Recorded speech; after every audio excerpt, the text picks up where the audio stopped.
Mesdames, Messieurs, bonsoir. Elle s'est taillée une place de choix dans le peloton de tête des plus grandes entreprises du Mali. Créée en 1994, la Société du Pari Mutuel Urbain, le PMU Mali, s'est illustrée depuis dans l'organisation des paris, surtout sur les courses de chevaux, notamment générer des ressources pour le trésor public, financer des travaux d'intérêt public et des œuvres sociales, contribuer à la résorption du chômage. Tels sont, dans les grandes lignes, les objectifs qu'elle s'est fixés. La société vient de fêter ses 30 ans de Paris, 30 ans au service du développement du Mali, entreprise prospère. Le PMU Mali l'est aujourd'hui malgré la crise que traverse le pays avec une contribution significative au développement. Pourquoi et comment, nous allons en savoir davantage. Fasseri Doumbia, bonsoir. Bonsoir, M. Konaté. Vous êtes le directeur général du PMU Mali. Bienvenue donc sur le plateau de l'invité de la semaine et merci d'avoir accepté notre invitation. Je vous en prie, merci beaucoup. Alors 30 ans, on vous a vu commémorer les 30 ans, on va dire faire la fête. 30 ans, c'est un cap important, on va dire, pour une entreprise. Que représentent les 30 ans du PMU Mali pour le directeur général que vous êtes? Merci beaucoup, M. Konaté. Merci beaucoup à l'URTM pour cette opportunité qu'on nous donne de nous exprimer sur PMU Mali. Les 30 ans représentent beaucoup pour nous parce que 30 ans dans la vie d'une entreprise, c'est beaucoup d'étapes qui ont été franchies.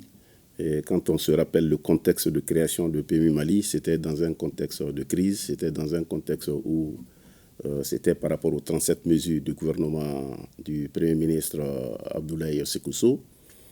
Donc c'était dans un contexte où il fallait quand même penser à renflouer beaucoup le trésor, à résorber le chômage. Donc c'est dans ce contexte que PMU a été créé. Et c'était à un moment où on était beaucoup plus... on était totalement dans une phase de manuel et avec des conditions d'exploitation très compliquées. Et aujourd'hui, Dieu merci, on est avec l'informatisation, il y a beaucoup d'évolutions technologiques et PMU aujourd'hui est en train d'assurer les missions qui lui ont été assignées. On peut dire que beaucoup d'eau a coulé sous le pont depuis cette date de création. Tout à fait, parce que quand on se réfère aux effectifs, quand on se réfère à la création d'emplois, quand on se réfère à la contribution de PMI au trésor public, on est en droit de dire que effectivement beaucoup d'eau a coulé sur le pont. Alors, on va parler de tout ça concrètement, mais commencez par nous parler déjà de ces missions que vous venez d'évoquer. PMU poursuit ces missions. Quelles sont ces missions, les missions qui vous ont été assignées? Les principales missions de PMU à sa création, c'était d'abord de contribuer à la mobilisation de l'épargne intérieure. Et donc, c'était une contribution significative qui nous est demandée par rapport à cette épargne intérieure. Et dans la mesure où PMU, quand même, c'est la gestion des espèces, et ça signifie que nous avons un bon partenariat avec les banques de la place. Et l'épargne intérieure, nous devons penser, autant que faire se peut, à des dépôts à terme. La simple alimentation régulière des banques en espèces est déjà un élément important par rapport à l'économie nationale. Une deuxième mission de PMU Mali, c'est la résorption du chômage. À ce titre, nous avons des emplois directs et des emplois indirects. Aujourd'hui, nous sommes à près de 270 employés permanents, à près de 1000 personnels intérimaires. Nous sommes à environ 3000 agents revendeurs et revendeuses qui, à leur tour, ont des aides de revendeurs qui sont au moins 6000. Donc, nous contribuons largement à la résorption du chômage et nous faisons en sorte que chaque année, nous puissions ouvrir des points de course en direct, des agences qui emploient du personnel. En général, c'est un personnel qui vient de sortir de l'université, qui sont à leur premier emploi. Donc, nous continuons à contribuer à la résorption du chômage. Il y a une troisième mission qui est l'amélioration de la race chevaline, parce que, vous savez, en tout cas, nos courses sont toujours organisées sur les courses françaises, les courses sud-africaines, mais dans les missions de PMU, nous devons aller à une amélioration de la race chevaline, faire en sorte que nous puissions avoir des chevaux de très très bonne race et qu'on puisse compter sur eux par rapport au sport équestre, par rapport aux courses hippiques. Alors, on va voir un peu tout cela en détail. Voyons déjà en termes de mobilisation de l'épargne intérieure. Vous êtes aujourd'hui une des plus grandes entreprises, je l'ai dit, une entreprise florissante, on peut dire. Vous engrangez des chiffres records en termes de génération de ressources. Qu'en est-il aujourd'hui exactement? Oui, nous avons, dans la mesure où, dans un premier temps, nous avons amélioré de façon significative le chiffre d'affaires. Ça signifie que par conséquent, il y a des taxes à payer. Donc, l'amélioration des taxes, ça c'est une donnée, une avancée très très importante. Il y a également l'impôt sur les résultats, qui est un corollaire de l'augmentation du résultat. Dans la mesure où les activités sont très développées, ça signifie que nous contribuons quand même à faire fonctionner l'économie nationale à travers tous ces prestataires, tous ces fournisseurs de biens et services. Donc tout ça sont des éléments qui nous permettent de dire qu'il y a une contribution significative, constante dans l'économie nationale. Par rapport aux banques, je dirais qu'avec une situation de liquidité quand même qui n'est pas ordinaire, nous parvenons à maintenir la liquidité dans beaucoup de banques de la place. Et quand nous le pouvons, nous passons à des comptes bloqués. Et je dirais que PMU participe également dans le capital de certaines sociétés de la place, comme la BMS. Vous avez parlé de ce chiffre d'affaires en augmentation, vous avez parlé donc de toutes ces performances. Le secret de la performance, c'est quoi à votre niveau? Les secrets de la performance de PMU, je pense que... Dans un contexte de crise, je vais ajouter. Oui, dans un contexte de crise, et je pense qu'il y a la conjonction de plusieurs facteurs.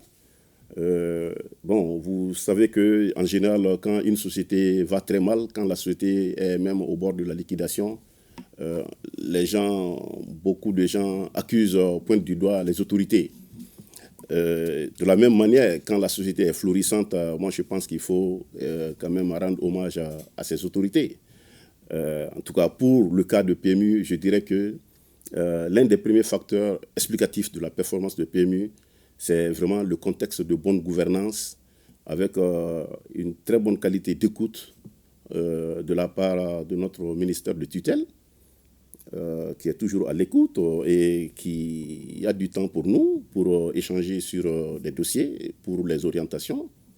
Nous avons également un conseil d'administration, en tout cas que je me permets de dire de très très bonne qualité.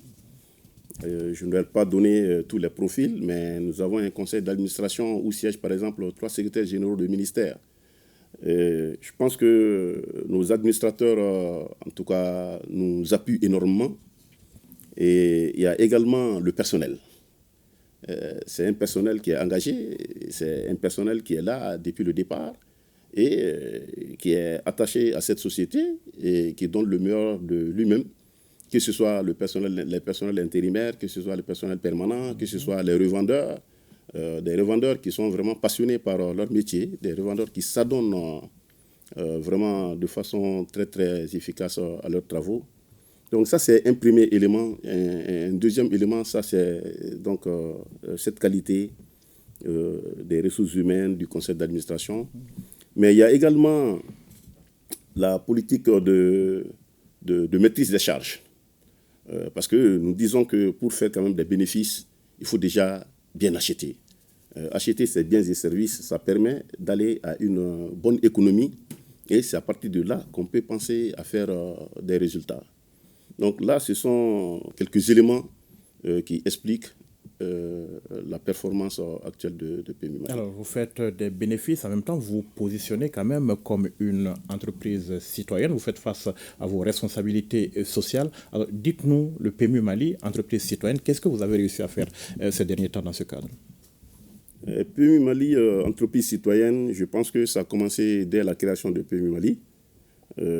C'est dès la création de PMU Mali, il y a eu par exemple la construction de 4 lycées, dont le lycée Mambi Sissoko à Kati, qui date de 1995.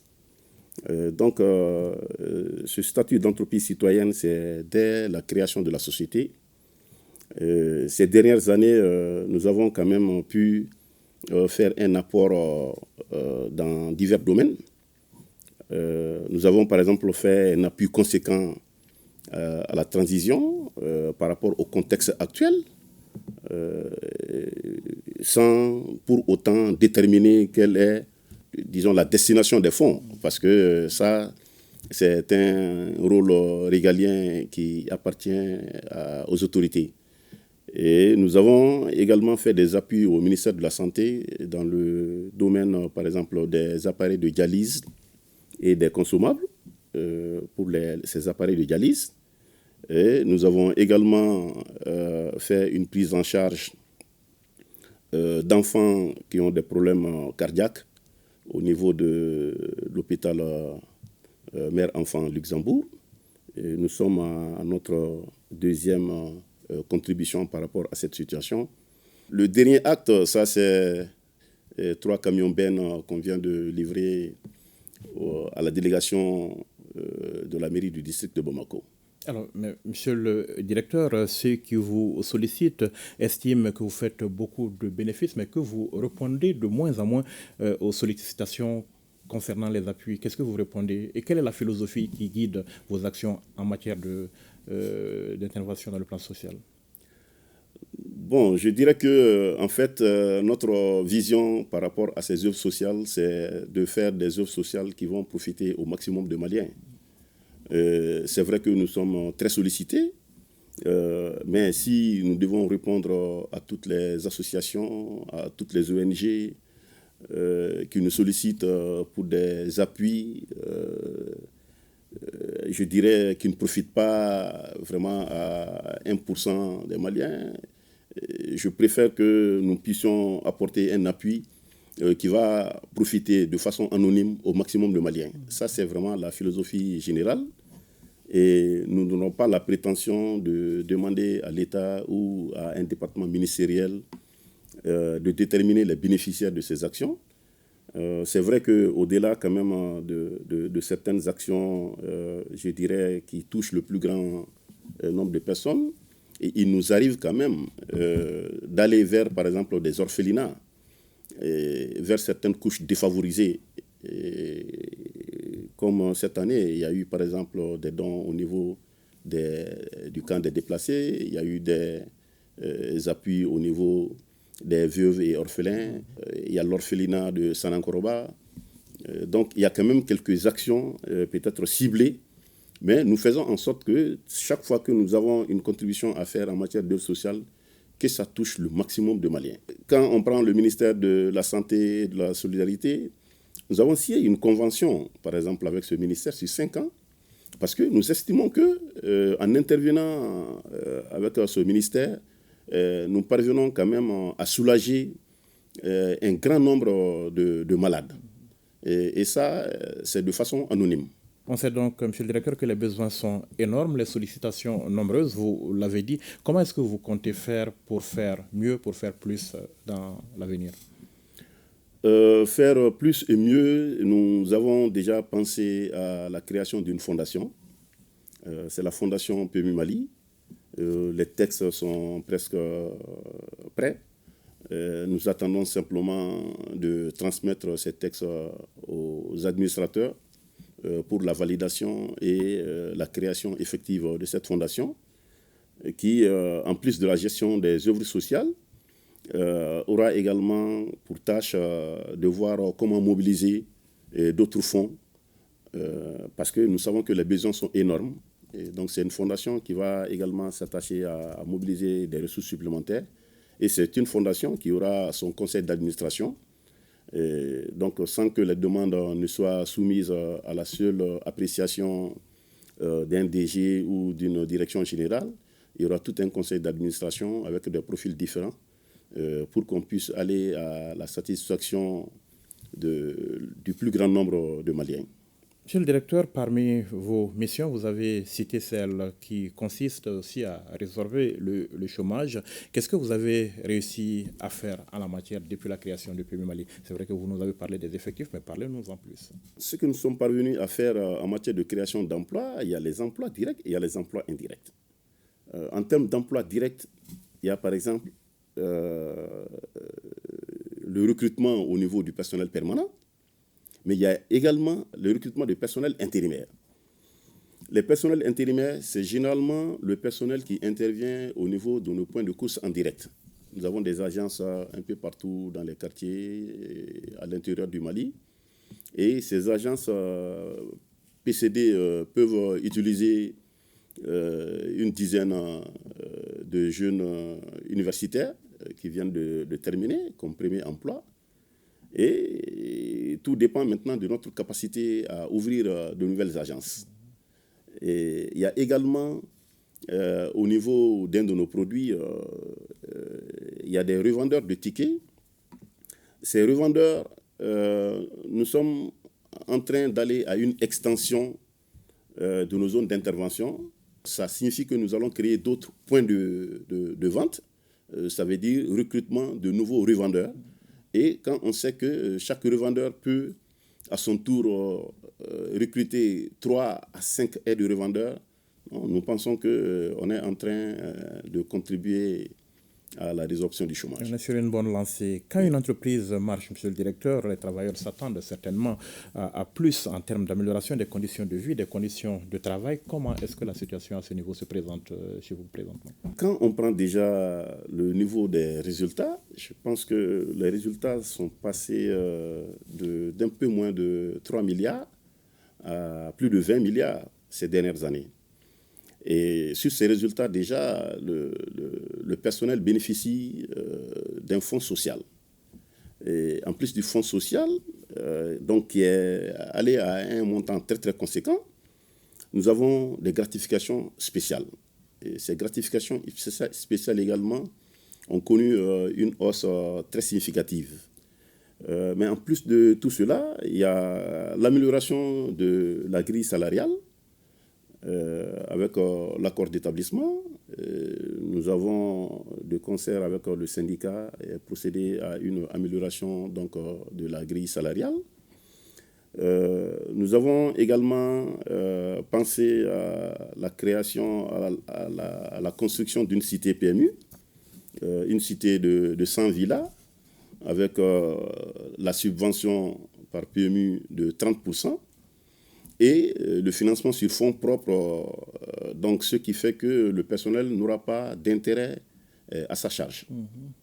Donc ça, c'est entre autres quelques éléments. Nous pensons que, en tout cas, toutes les parties prenantes au niveau de PMU, nous estimons que c'est notre responsabilité d'aller à l'amélioration de leurs conditions de vie et de travail. Le dialogue social, comment est-ce qu'il se porte à votre niveau aujourd'hui? Le dialogue social, nous accordons une très grande importance au dialogue social parce que nous considérons que le syndicat, qui peut ne pas être d'accord souvent avec nous, on peut ne pas être d'accord les uns avec les autres, mais nous estimons qu'à chaque fois, nous avons tous l'obligation de nous asseoir et de nous comprendre par rapport à des sujets brûlants. Et nous avons toujours été là avec les bras tendus, les portes ouvertes pour dialoguer avec ce personnel. Et nous estimons qu'aujourd'hui, il y a beaucoup d'avancées avec beaucoup de PV de conciliation qui sont sur la table. Il y a beaucoup de commissions qui sont en train de travailler pour trouver les meilleures solutions aux problèmes qui se posent. Parlons de l'amélioration de la race chevaline. C'est quand même une de vos missions qu'on ne voit pas beaucoup. C'est-à-dire que nos races locales ne sont pas forcément aptes aux courses. Ou comment est-ce que ça se passe? Quelle est la finalité par rapport à cette mission? Cette mission, je pense que ceux qui ont créé PMU, en tout cas, ont bien fait de mettre cette mission dans les textes de création. Parce qu'aujourd'hui, nos paris sont basés sur les courses françaises et les courses sud-africaines. Et aujourd'hui, toutes les conditions matérielles ne sont pas réunies pour qu'on puisse organiser les courses avec les chevaux qui sont là présentement, compte tenu de leur état et compte tenu même de l'hippodrome ou du champ hippique. Donc, si dans les projections, dans les perspectives, en se disant que nous devons songer nous-mêmes à organiser les paris sur les courses maliennes, il faut déjà que des chevaux soient prêts à cela et des chevaux de race améliorée. Et donc, nous avons entrepris des démarches avec l'appui de notre ministère de tutelle et le ministère de l'élevage et de la pêche. Nous avons entrepris des démarches de manière à faire déjà l'état des lieux par rapport à cette race chevaline, par rapport aux perspectives d'insémination pour l'amélioration de la race chevaline. Et à cet effet, il y a des accords de coopération qui sont en perspective avec des pays frères pour qu'on puisse avoir des résultats probants dans un bref délai. Mais à quel horizon est-ce que vous comptez quand même réussir à réunir toutes les conditions pour pouvoir faire des paris sur les courses maliennes? Comme on est juste au démarrage de cette activité, il est difficile aujourd'hui de donner un délai. Mais je dirais qu'au-delà de la race chevaline, nous, dans notre plan stratégique, nous pensons que PMU, avec l'appui de sa tutelle et avec la coopération d'autres départements, nous pourrons, pour le Mali, penser à un hippodrome qui est un projet de développement, un véritable hippodrome. Ça, c'est également une condition, parce qu'avoir des chevaux de bonne race, ça, c'est une chose, mais avoir où courir, ça, c'est indispensable. Donc, nous pensons que c'est nécessaire d'avoir un projet d'hippodrome dans les perspectives, ce qui va être accompagné par l'amélioration de la race chevaline. Et je dirais qu'il y a tellement de paramètres que ce serait hasardeux aujourd'hui de donner une date. Mais autant on peut dire que l'amélioration de la race chevaline peut prendre du temps, autant on peut se dire qu'un hippodrome, c'est vite fait quand on a l'argent. Oui, vous avez dit, quand on a l'argent. Moi, j'ai dit que je ne suis pas certain que PMU seul pourra faire face à un hippodrome. Si on veut aller très vite, il va falloir certainement qu'on puisse se donner les mains. Il y a la Fédération malienne des sports équestres également qui est très intéressée par ce projet. C'est une fédération très dynamique. Je pense qu'ensemble, on pourra aller à la construction de l'hippodrome dans un horizon pas lointain. Alors, monsieur le directeur, vous faites des paris sur les courses de chevaux. C'est jusque-là votre principale activité. Quels sont les autres secteurs d'activité qui relèvent de vous actuellement? Il y a également les paris sportifs. Les paris sportifs sont très, très importants. Aujourd'hui, nous avons 3 opérateurs qui sont avec nous. Il y a OneXBet, il y a Bet223, il y a Premier Bet. Là, c'est des partenaires qui sont assez stratégiques dans le développement de PMU, parce qu'aujourd'hui, les paris sportifs, en réalité, dominent largement les courses hippiques en termes de chiffre d'affaires, en termes de marge. Mais il se trouve simplement qu'au niveau des paris des courses hippiques, nous utilisons un plus grand nombre de personnes. Mais pourquoi est-ce que vous laissez, entre guillemets, ce créneau à des partenaires au lieu de vous investir directement? Oui, ça, nous sommes obligés d'aller au partenariat, mais ça ne nous empêche pas nous-mêmes d'avoir notre propre plateforme. Ça, c'est également inscrit dans le plan stratégique de PMU. Nous souhaitons avoir nous-mêmes notre propre plateforme et être autonome et ne pas être dans le sharing, parce qu'avec ses partenaires, il s'agit d'aller à un partage de la marge. Des revenus. Oui, ça, c'est dans les perspectives.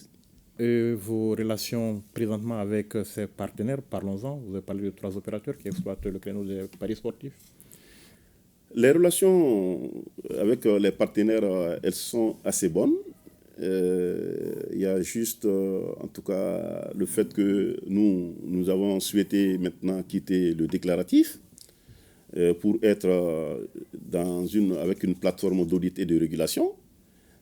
Donc concrètement, les partenaires, au lieu de nous déclarer les chiffres d'affaires qui sont réalisés, désormais c'est PMU qui va enregistrer directement les enjeux et les gains. Donc c'est PMU qui va déterminer en fin de parcours quelles sont les marges réalisées. Et en ce moment, sur la base du contrat qui existe avec les partenaires, nous irons au partage. Vous estimez que cela peut contribuer aussi à améliorer vos revenus? Ça, c'est certain. D'accord. Le PMU Mali, une société mixte, détenue, si je ne m'abuse, à 75% par l'État. Quelles sont vos relations avec les actionnaires, les autres? Nous avons de très très bonnes relations avec les autres actionnaires. Ces actionnaires, moi je voudrais ici, en tout cas au nom du ministre de l'économie et des finances et des autorités, moi je voulais rendre hommage à ces actionnaires. Parce que sur le dernier résultat de 22 milliards 585 millions, la direction générale a proposé un appui à la transition de 3 milliards.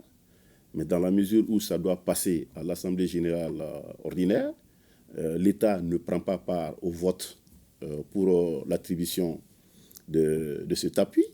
Donc ce sont ces actionnaires qui ont vraiment approuvé avec acclamation cet appui à l'État et qui ont même demandé que de tels appuis ne soient plus prélevés même sur le résultat, que ce soit directement prélevé sur les dépenses de PMU. Ça veut dire que c'est un sentiment patriotique. Ils nous ont réconfortés par rapport à notre volonté de faire cet appui à l'État. Ils méritent tout notre hommage et tous nos remerciements pour cet acte patriotique. Alors, 30 ans d'existence, donc, monsieur le directeur général, parlons perspective. Comment est-ce que vous voyez le PMU Mali dans un avenir proche? Je vois un PMU en tout cas plus prospère, ne serait-ce qu'avec la mise en place de notre plateforme d'audit et de régulation. Avec la mise en place de cette plateforme, nous pouvons maintenant ouvrir le partenariat avec d'autres opérateurs de jeux. Aujourd'hui, nous sommes seulement à 3. Demain, nous pensons que nous devons pouvoir ouvrir maintenant parce que les conditions matérielles sont garanties par rapport à la transparence au niveau des jeux. Le deuxième élément par rapport aux perspectives, nous pensons que nous avons aujourd'hui des partenaires qui sont en train d'exploiter un seul produit. Et nous souhaitons faire en sorte que ces partenaires qui sont les revendeuses et les revendeurs de tickets, qu'ils puissent s'approprier d'autres produits de PMU, comme par exemple le loto, le grattage, de manière à ce qu'ils ne soient pas avec un seul produit, et de manière à qu'ils soient vraiment de vrais entrepreneurs qui ne font pas que la vente d'un seul produit PMU. Ces produits existent aujourd'hui parce qu'on a l'impression qu'ils n'existent pas à côté des courses chez vous. Tout à fait, ces produits existent, mais nous avons, avec l'aide de la direction du marketing et de la communication, nous sommes en train de faire en sorte que ces produits puissent quand même avoir un certain regain au niveau des populations. Alors, qu'est-ce que vous avez à dire, monsieur le directeur général, aux parieurs qui constituent certainement une partie de votre famille PMU Mali? Qu'est-ce que vous avez à leur dire aujourd'hui? Les parieurs, je pense que les parieurs doivent être fiers de tout ce que PMU est en train de faire parce que c'est grâce à eux que PMU est en train d'atteindre ses performances. Le deuxième élément, ces parieurs doivent également être fiers parce que nous considérons qu'en réalité, un parieur, il ne perd pas. Il ne perd pas parce que tout ce que vous faites d'une manière ou d'une autre, ça permet d'enrichir la nation, ça permet d'enrichir l'État. Et ce qui ne va pas dans votre poche va dans un panier qui est commun et qui vise à améliorer nos conditions de vie de chacun de nous. Mais qu'est-ce que vous comptez faire pour décomplexer, on va dire entre guillemets, les jeux de hasard au Mali? Ce que nous comptons faire, c'est beaucoup de portes ouvertes. Parce que c'est vrai que l'informatisation a permis d'améliorer la confiance des parieurs, mais nous estimons que c'est important d'expliquer aux parieurs, d'expliquer davantage aux parieurs comment les choses se passent, comment nous parvenons à aller à un partage, comment la masse à partager est répartie entre l'ordre, le désordre, avec les différents produits qui sont là. Nous considérons qu'il faut aller à un meilleur dialogue avec eux. Plus qu'un jeu, un plaisir, c'est votre slogan. Que faites-vous à votre niveau pour que ce jeu reste un véritable plaisir? Nous veillons beaucoup à l'amélioration du cadre de travail. Le cadre de travail, quand nous prenons les agences, je dirais que nous avons même mis en place une brigade maintenant. Cette brigade, l'une de ses missions, c'est de vérifier que les promoteurs, parce que nous avons des promoteurs qui ont des agences, et même les agences PMU, la brigade là a entre autres missions de faire en sorte que le cahier des charges soit respecté en termes d'hygiène, en termes donc de design. On est en train de penser à un relooking de certaines agences parce que le cadre du pari doit être un cadre agréable. Monsieur le directeur, qu'est-ce que vous avez donc à ajouter avant de quitter notre plateau? Je voudrais, avant de quitter ce plateau, rendre hommage d'abord à la police nationale et à toutes les forces de sécurité, parce que qui parle de jeu parle de confiance. Et cette confiance, les forces de sécurité nous accompagnent beaucoup au quotidien par rapport à cette confiance. Le parieur qui rentre dans un point de course en direct, pour y rester longtemps, il doit se sentir en sécurité. Pour y revenir, il doit se sentir en sécurité. Et la police est là à nos côtés au quotidien. Donc nous voulons leur rendre hommage et les remercier pour cet accompagnement. Il y a également la presse par rapport aux différents programmes et par rapport aux résultats. Quand je dis la presse, je dois dire qu'il y a une mention spéciale à l'ORTM. L'ORTM, sans son assistance, la quasi-totalité de nos parieurs ne peuvent pas connaître les résultats. La quasi-totalité de nos parieurs ne peuvent pas connaître les programmes. Et c'est vrai que nous imprimons des programmes, nous donnons ça à un grand nombre de parieurs, mais quand on prend l'écoute de l'ORTM, je pense qu'il y a beaucoup qui ne ratent jamais la page PMU. Et donc nous devons beaucoup remercier l'ORTM également pour cet accompagnement. Nous vous souhaitons bon vent, monsieur le directeur général. Merci, monsieur Konaté. Et nous vous remercions d'avoir répondu à nos questions. Je vous en prie, merci beaucoup. Merci. C'est à moi de vous remercier. Merci, mesdames, messieurs, de nous avoir suivis. Rendez-vous la semaine prochaine pour un autre numéro de l'invité.